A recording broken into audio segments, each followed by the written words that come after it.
marks. On your mark. Get set. Get set. Now ready. Ready, go. Provocative, engaging, and usually quite a lady. Okay, they're asking for it. Deborah Rose.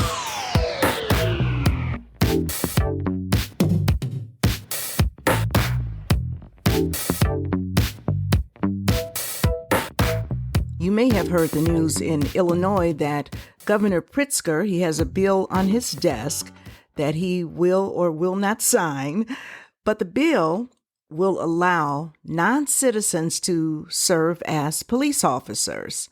Now, I'm going to admit something. That one caught me off guard. I had no idea that this was something people were even discussing, but they are discussing it. A friend of mine, she sent me a text message a couple of days ago with the article. So I looked at it and I said, huh? And then I read it and I said to myself, these people can't be serious. So we're going to talk about this. I would love to know your thoughts about it. And how will I know your thoughts is because I have set up a Facebook page and I'm working on some other social media so I can get more feedback. And then in the not too distant future, we'll even be able to talk back with one another. But for this program, this podcast, the question is, should non-citizens be allowed to serve as police officers? Let's kick things off with this short report from Joe Donlin at CBS 2 Chicago. Right after that, I want us to get on the same page concerning the state of police, not policing, the actual police. What's really going on with them? And following that, then I'll share my thoughts on whether non-citizens should become police officers. We are waiting to see if Governor Pritzker will sign a bill allowing non-U.S. citizens to become police officers. Federal law states that only citizens can serve as officers and deputies, but a bill that has passed the House and Senate would change that for work-eligible immigrants. The bill's sponsor calls it a natural progression now that some undocumented immigrants can become healthcare workers and military members. One opponent claims giving non-citizens the right to arrest citizens would be a, quote, breach of democracy. All right, so whether you love them, whether you like them, whether you are indifferent to them, or whether you despise them, law enforcement and police in particular are a critical element in a civil society. And I know we've had this wave over the last 3 years. It's cooled down now. But we had lots of people, lots of organizations, lots of politicians saying it is time to defund the police. And this primarily came in the aftermath of the George Floyd murder. When people really began to think about that, I think a lot of people who may initially, because of the emotions that surrounded the George Floyd, his death, I think a lot of people were saying like, well, you know what, maybe so. What I found interesting was there was some polling done. And you know what? Lots of leftists, lots of affluent whites, they were all for this. They were championing it. Yes, yes. But the polling data showed that the group that least wanted to see this happen were blacks, and particularly blacks that lived in large cities. They were like, no, we don't need to go there. And I don't think that's a coincidence either. I think that if you're living in an area, even if you live in a nice neighborhood, but if you're living in a big city where crime is on the uptick and is rapidly on the uptick, you get it. You know that defunding the police would just not work. It just wouldn't be of any service to anybody. It really wouldn't. So that's why I say whether you love them, and some people do, some people like them, many people are indifferent, and there are those that absolutely despise the police. Be that as it may, we have to have police in a civil society. Criminals probably champion the defunding of the police. I'm sure they do. Every profession has its bad apples. We know that. We've heard it time and time again. And I want to be real clear. It cannot be overstated, though, that a bad police officer, and that means whether he is corrupt or whether he or she is incompetent, a bad police officer can do a whole lot more to hurt you than, say, a bad salesman or even a bad dentist. He can cause your mouth to hurt, but a bad police officer, the bad apple, he can ruin your reputation. He can ruin you financially. She can cause you to lose your freedom and indeed your life. So I want to be real clear about that. I'm not here to say that all police, well, we need to just honor them and respect them. Well, I do feel that, but I'm not saying that every single one deserves that, because there really are some bad apples. I do, however, believe that the bad apples are in the minority. And I don't mean like 60-40. I mean probably somewhere in the area of 80-20.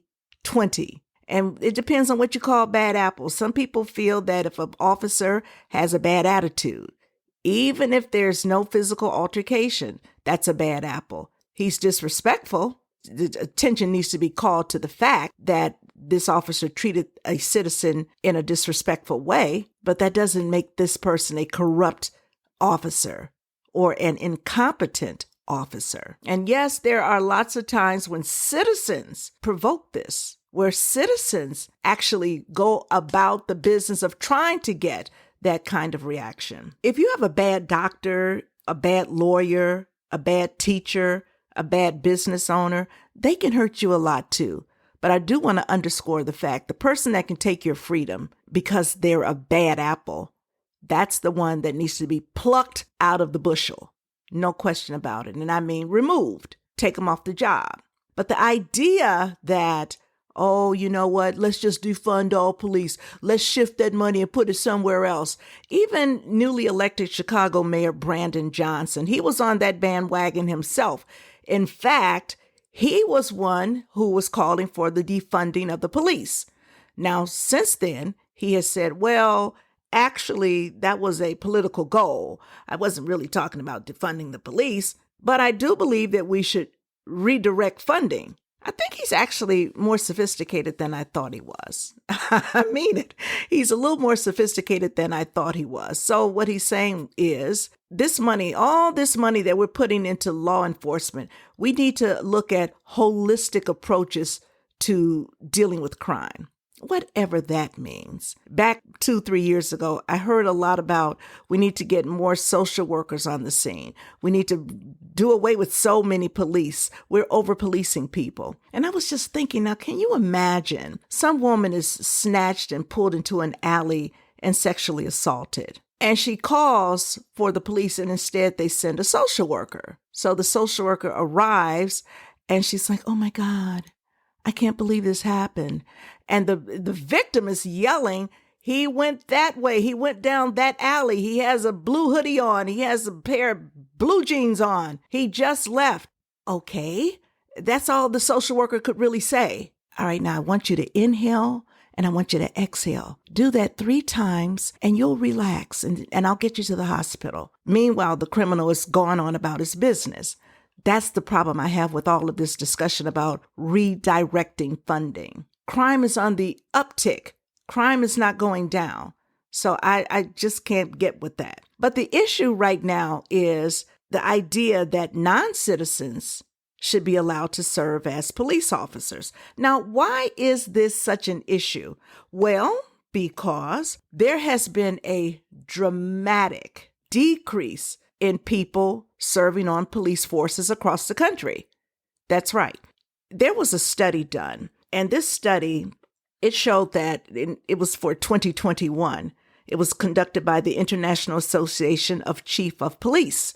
And what they found in this survey, and it really was all about retention, that 78% of police agencies reported having difficulty in recruiting qualified candidates. They also found that 65% of the agencies, the police departments reporting, having too few candidates applying for the job. And then there was 75% of the agencies that reported that their recruiting was more difficult in 2019 than it was in 2014. In other words, things have really, really changed. And it's not a coincidence that since 2020, the profession has been faced with major challenges, major challenges when it comes to retention and to recruitment. Now, what was it about 2020 that triggered all of this? It just was 3 years ago? We can remember that. Again, the George Floyd murder and the aftermath of that. And we saw across the country, we saw riots, and yes, indeed, we saw elected officials calling for the defunding. People like Cori Bush, people like AOC, people like Ilhan Omar and Rashida Tlaib. These were people calling for the defunding of the police. Now, some of the older Democrats like Nancy Pelosi and what is his name? Clyburn, they were saying, no, let's not do that. In great part because they knew that for the average American, that just didn't seem like a good idea. So and even in Minnesota, I remember this too. There were these 9 council people, and they stood together and they called for the defunding of the police. It wasn't even a good 2 weeks later when news came out that at least 2, maybe 3, maybe more, but certainly 2 of them had hired private security at the taxpayer's expense. They used taxpayer funding for police protection, private security protection. And one of those people, she was asked, how do you justify this? You want to defund the police, yet you're using taxpayer dollars for your own protection.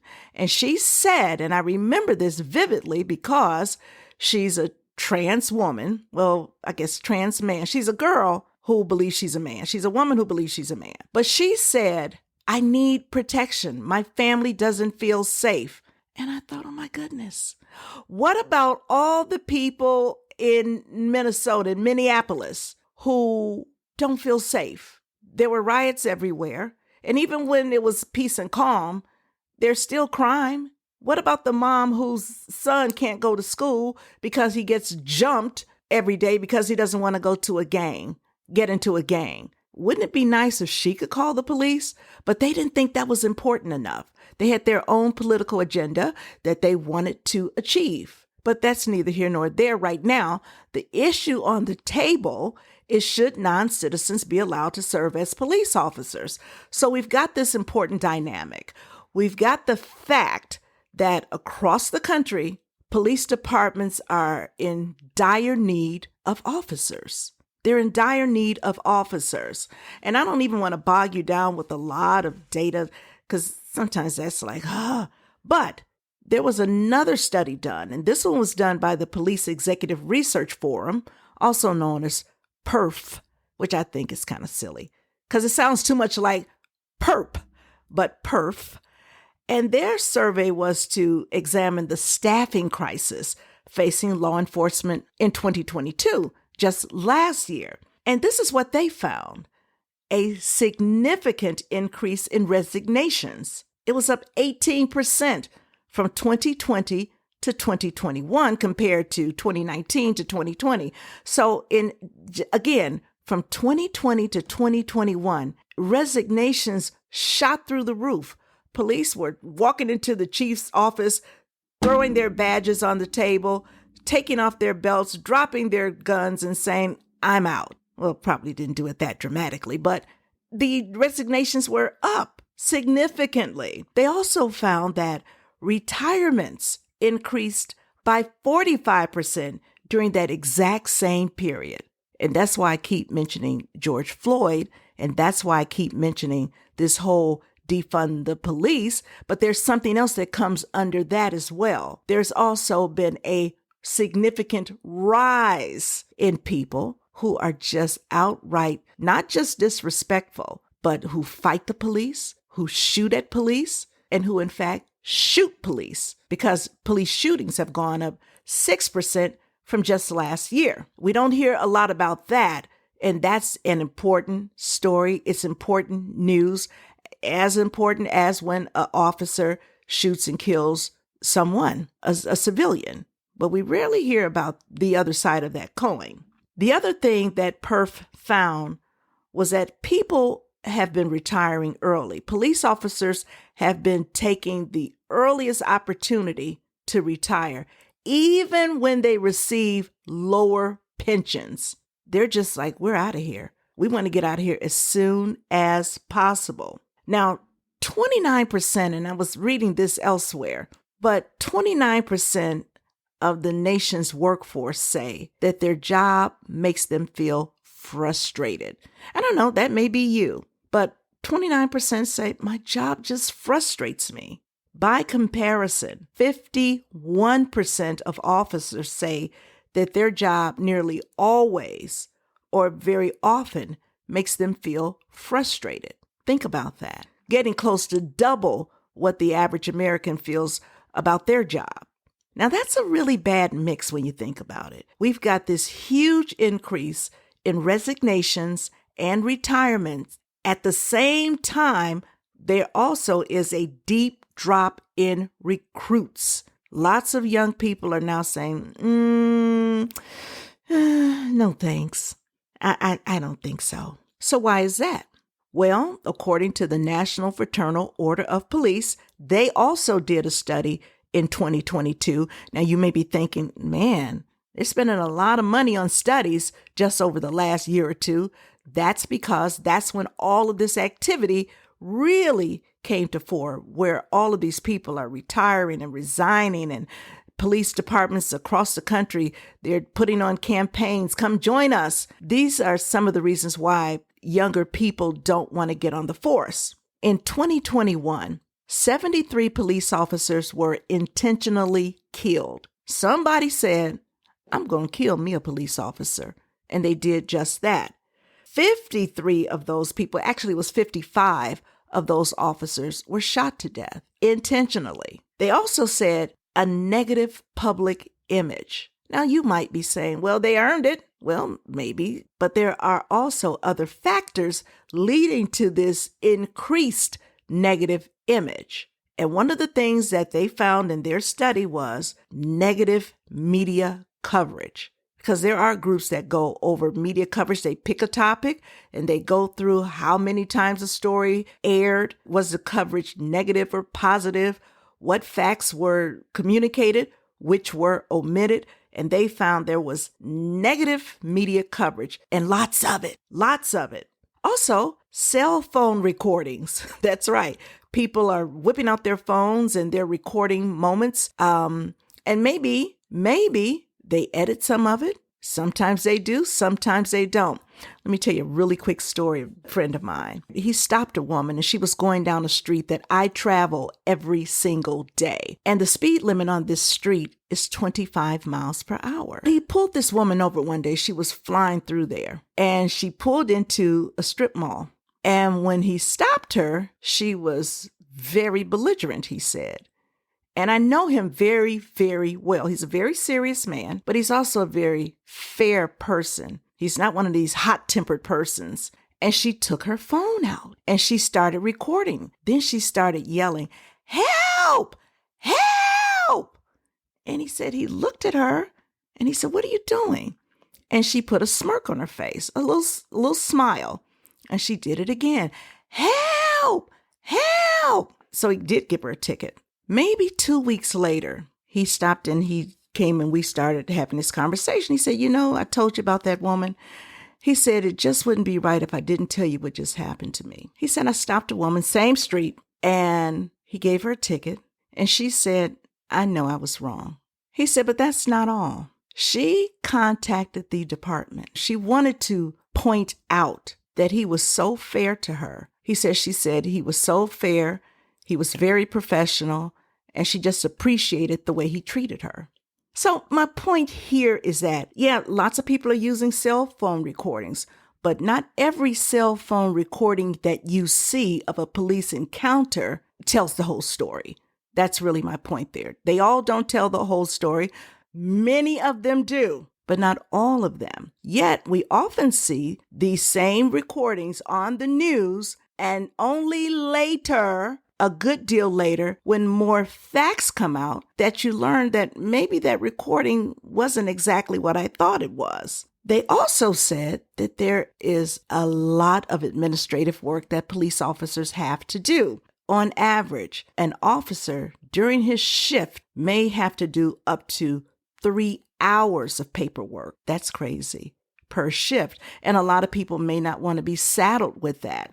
There is a very long hiring process. It can run anywhere from 4 months to over a year from the time someone has applied to become a police officer to when they are actually on the force. Now, let me stop right there. What job do you know takes maybe over a year before they decide to actually officially hire you? You're going through this long process. Also, they said that many younger people fail a background check. Now, that doesn't necessarily mean that they are out there sticking people up or breaking into homes. Maybe they got busted smoking marijuana. Perhaps they can't meet the physical requirements of the job. And in some departments, you can't have a tattoo. Lots of people today have tattoos. What was interesting too, and I was reading this further, they said that a lot of young people, particularly those who have finished school, they want to get started working. They're ready to make money, so they're willing to take another job, but it becomes a huge disappointment if they have applied for the police department only to be told later that they're not qualified. And it could be because of a minor thing. It could be because of a tattoo. It could be because of past use of marijuana. And by the way, you don't really have to have a record. If you admit to having smoked marijuana in the past, that can disqualify you. And then do you want to go in there lying? So those are the things that they cited. So here's the equation. We've got an increase in police shortages. We've got an increase in retirements, and we've got an increase in crime. So fewer police and more crime. Where does that leave us? Where does that leave us? It doesn't leave us in a good place, I'll put it that way. Here in Illinois, there's this bill is sitting on the governor's desk, as I mentioned, that if he signs it, it would allow non-citizens to become police officers. So I think that an argument can be made. Well, Deborah, you just said the police numbers are just dropping. You just said they're having a hard time getting people to come onto the force. So if you've got non-citizens who are ready, willing, and able to get on the force, why not? And I do want to make the point, in Illinois, at least, when they're saying non-citizens, they're not talking about illegals. What they're talking about are people who have a green card, people who have come under DACA. That was the big federal program that President Obama got in place. And it's my understanding it's still not constitutionally settled, but be that as it may, they say, but if they were a DACA, then they should be allowed to be police officers. They say we will do a background check, been good citizens, they haven't broken any laws. They should be allowed to become police officers. In doing my research for the show today, and I found that in California last year, they were ahead of the curve on this one. They had already had their bill, and it is in fact a law now that non-citizens can in fact be police officers. And the politician that drafted the bill, Nancy Skinner is her name. She's a Democrat. I was watching her video and she went on as to why this is only a fair thing to do. She says that non-citizens, they work in every capacity in our country. They work as doctors, she said, as lawyers. They're working in your schools. They're working in your fire departments. Many of them, which is something, I was totally clueless about this. They've been here for years, she says. Why shouldn't they become police officers? She says the only fair thing to do, I'm saying what she said verbatim, the only fair thing to do would be to allow them to become police officers. What do you think about that? I mean, what are we to do? We've got this duality going on. Police officer numbers, they're dropping. Crime is going up. You've got this pool of people who say, I'd like to do that job. And you know what I say? Bad idea. Bad idea. Yes, and I do know about crime going up. and police officer numbers going down. And I still say, bad idea. Well, why do you call it a bad idea? Well, I call it a bad idea because, first of all, do not tell me because they came in under DACA that they should be allowed to become any police officer anywhere in the country. Keep in mind what DACA stands for. Deferred Action for Childhood Arrivals. That law was put in place for people who came into the country illegally under the age of, I think, 17, not even 18, under 17. They were children. Remember all the talk? The children, they're coming in. Their parents have brought them in, but it's no fault of their own. They should not be removed from the country. And President Obama said, well, I've got an idea. We'll do DACA. We'll defer removing them from the country. My point is this. If you were DACA, if you were under DACA, that means you were a minor. You're telling me that all these many years later, with all of your stellar history as a student, as an employee, you didn't become a citizen? So then Nancy Skinner and others, they say, but the system, it just takes so long. And I went on the immigration site and they said, actually, it's supposed to take it was like up to 2 years. And I know that it doesn't work that way. A dear friend of mine became a U.S. citizen. She said it took her 5 years. I even went once and stood in line with her. There was a lot of people in line because she had to go to the immigration office and put some papers in or do something there. It was a few years back. She said it was 5 years. I waited 5 years, but she was diligent. Why? Because she wanted to become a citizen. Do not sell me this bill of goods that they've done everything right. They've never broken a law. We've done the background check. The only way to make it fair is to allow them to become police officers. Now you might say, well, if they are working everywhere else, if they're teachers, if they're lawyers and doctors and nurses and this and that and the other, and they're not citizens, what's the big deal about allowing them to become police officers? Now, I want you to think about this for just a moment. What sense does it really make if a non-citizen acquires the legal right to detain an American citizen, to arrest an American citizen, if called for, to shoot an American citizen, and they're not American citizens? That just doesn't add up to me, as is often the case with me when it comes to issues like this, particularly when it involves immigration. My beef really is not with the green card holders. It's not with the non-citizens. Okay, let me tell you where my beef lies. My beef lies with these legislators, with elected officials who look us straight into the eye and they tell us why this needs to happen. They say this needs to happen because we want to be fair. They say this needs to happen because, well, the process to become a citizen, it's just so cumbersome. It just takes so long. We have to be fair. And of course, I'm not forgetting the fact that we have a real issue. It's a near crisis in terms of the shortages of police officers. These things are real, but you're not going to tell me that you have been charged with the responsibility as an elected official to serve the American citizen. And the best that you can do is to look the other way and allow non-citizens the right to police American citizens. You're not going to tell me that you don't have a thought in your mind about getting down and dealing with the issue of the immigration process. Why should it take 5 years? Why should it take 7 years? As a matter of fact, another friend of mine, an Indian woman, she just got her papers. In fact, she hasn't even gone through her oath ceremony yet. That was 7 years. But why is it taking this long?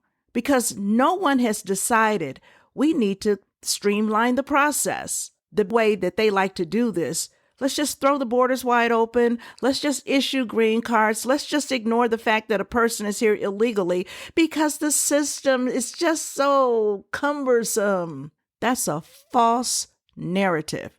They could change it if they wanted to. This is what we're actually dealing with. It's something that I'm calling the big hoodwink. This is the big hoodwink. A few questions I need to ask you.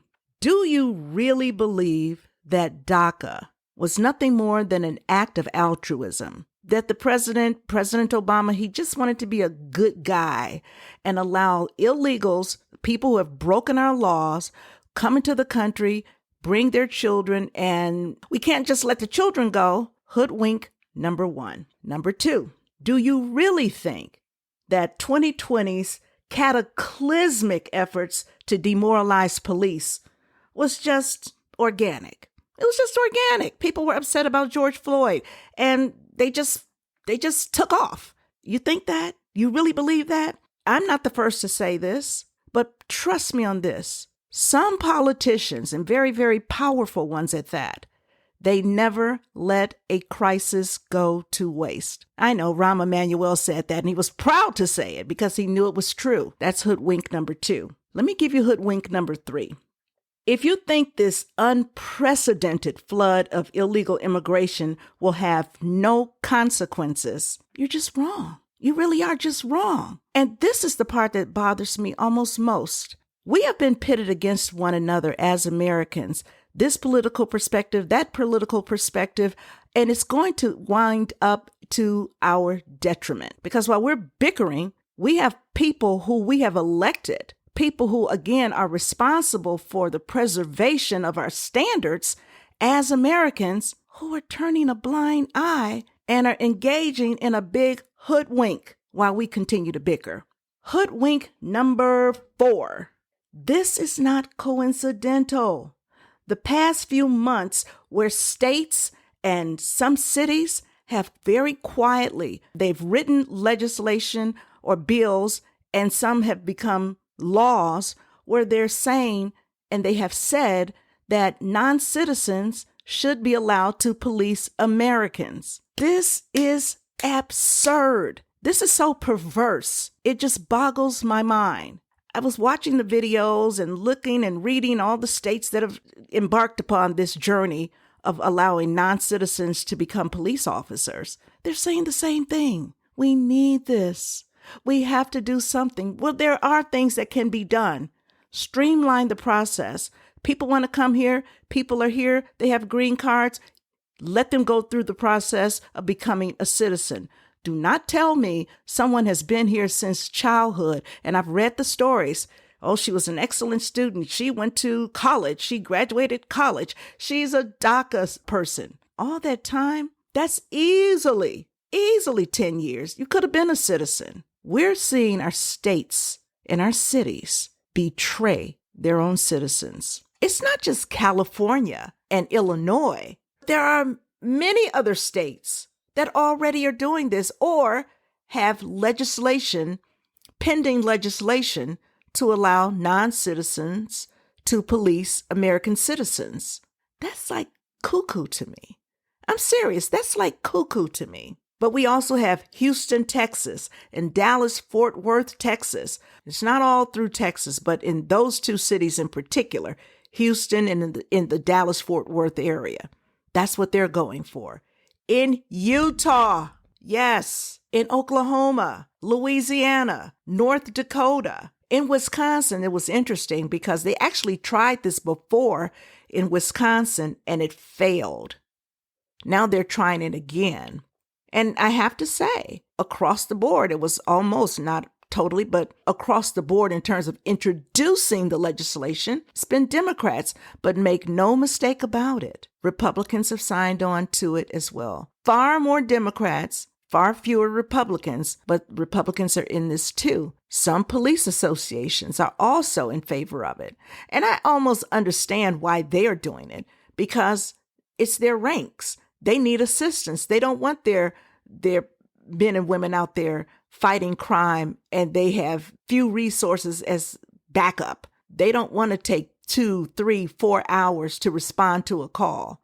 And that's happening. They don't want to not show up to certain calls. And that's happening. So I understand why they're doing it. Now you might say, you know what, Deb, you're making way too much out of this. Am I really? Well, think about this. Do you think that in Germany, for example, would there be any city in Germany that saw an influx of Americans who had not become German citizens, German nationals. We're just living over there, but now we're going to police your people. Do you think they would sit by and say, well, you know what? Our police numbers are down. It's the best we can do. I can't think of anywhere else in the world you would find so many politicians calling for non-citizens to police their people. There are also a few other states that are on board with this. I stopped at Wisconsin, but also Washington State, Maryland, Tennessee, Colorado, Virginia. This is pretty darn widespread. And to help straighten this problem out, there are things that the police themselves can do. One of the things we could do, modernize with technology the hiring process. If it's taking anywhere from maybe 4 months, and I would imagine that's a really small police force, to over a year before they can bring you on board, then there's some problems there. Streamline the process. I'm not saying ignore important issues like background checks or things of that nature, but you cannot convince me you can't get this done any faster than that.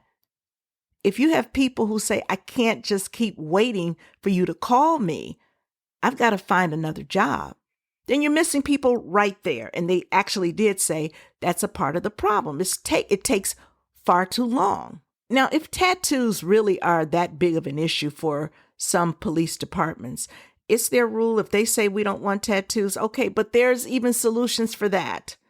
If a guy or a woman has tattoos on their arms, then either you wear long sleeve shirts, or they have these nylon sleeves you can put on to cover up your tattoos. If they're on your legs, put them on there. Now, if they're on your face, if you've got some teardrops coming out the corners of your eye, you probably don't belong on the police force. You probably don't. Encourage more people.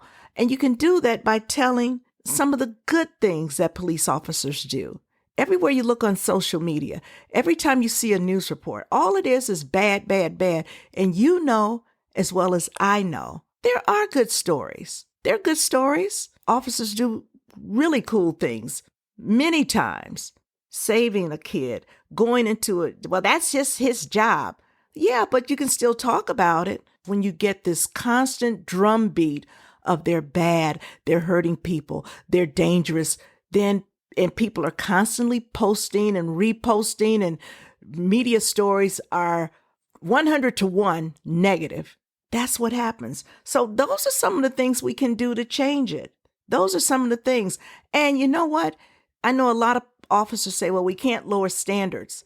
Well, what are the standards that you're going to be lowering? If you want to get more Americans in, as long as you have graduated from high school, I actually can't understand why a year or two in college is going to make the big difference.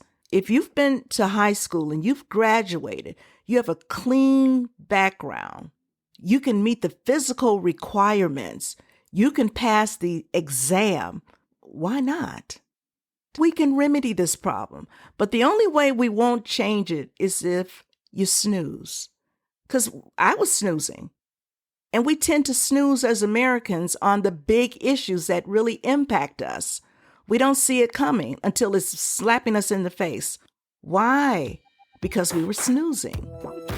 So when you snooze, you lose.